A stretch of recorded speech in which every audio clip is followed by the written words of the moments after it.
കാണുന്നത് പതിവായി. എല്ലാ ദിവസവും അവർ കണ്ടുമുട്ടും. അങ്ങനെ ഒരു ദിവസം കുരങ്ങൻ മുതലയുടെ ഭാര്യയ്ക്ക് കുറച്ചു പഴങ്ങൾ കൊടുത്തയച്ചു. മുതലയുടെ ഭാര്യ പഴങ്ങൾ മതിയാവോളം കഴിച്ചു. എന്നാൽ ഒരു കാര്യം കേൾക്കണോ കൂട്ടുകാരെ? തൻ്റെ ഭർത്താവ് കുരങ്ങനുമായി സമയം ചിലവഴിക്കുന്നത് അവൾക്ക് തീരെ ഇഷ്ടമല്ലായിരുന്നു.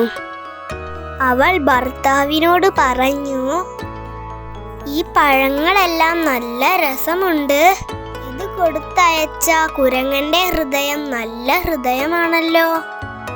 എനിക്ക് ആ ഹൃദയം പറിച്ചുകൊണ്ട് തരുമോ? ഇത് കേട്ട ഭർത്താവിന് ആകെ വിഷമമായി.